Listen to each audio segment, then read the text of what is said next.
ക്രിസ്തുവിൽ സ്നേഹമുള്ളവരെ, നമ്മൾ സൃഷ്ടികർമ്മത്തെക്കുറിച്ചാണ് പഠിക്കുന്നത്. ഒന്നാമത്തെ ദിവസം ദൈവം എന്താണ് ചെയ്തത്? രാവും പകലും സൃഷ്ടിച്ചു. രണ്ടാമത്തെ ദിവസമോ ദൈവം എന്താണ് ചെയ്തത്? ആകാശവും ഭൂമിയും സൃഷ്ടിച്ചു. മൂന്നാമത്തെ ദിവസമോ ഉൽപ്പത്തിയുടെ പുസ്തകം അധ്യായം 1:9 മുതൽ 13 വരെ നമ്മൾ വായിച്ചു കേൾക്കുന്നു. ദൈവം ഈ ഭൂമി മുഴുവൻ വെള്ളമായിരുന്നു, അതിനെ വേർതിരിച്ചു. എന്നിട്ട് വരണ്ട ദേശത്തെ ദൈവം ഭൂമി എന്ന് വിളിച്ചു. പിന്നെ വെള്ളമുള്ള സ്ഥലത്തെ സമുദ്രം അല്ലെങ്കിൽ കടൽ എന്ന് വിളിച്ചു. ഇതിനു ശേഷം ദൈവം എന്താണ് ചെയ്തത്? ഈ വരണ്ട ദേശങ്ങളിലെല്ലാം പച്ചക്കറികളും മരങ്ങളും എല്ലാം പുഷ്പങ്ങൾ നൽകുന്ന എല്ലാ കാര്യങ്ങളും സൃഷ്ടിച്ചു. അങ്ങനെ ഭൂമിയെ മനോഹരമാക്കി.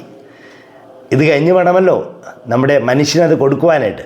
അപ്പോൾ ദൈവത്തിൻ്റെ കരുതൽ നമുക്ക് വേണ്ടി എത്രത്തോളമാണെന്ന് നമ്മൾ ശ്രദ്ധിക്കുക. ദൈവം എല്ലാവരെയും അനുഗ്രഹിക്കട്ടെ.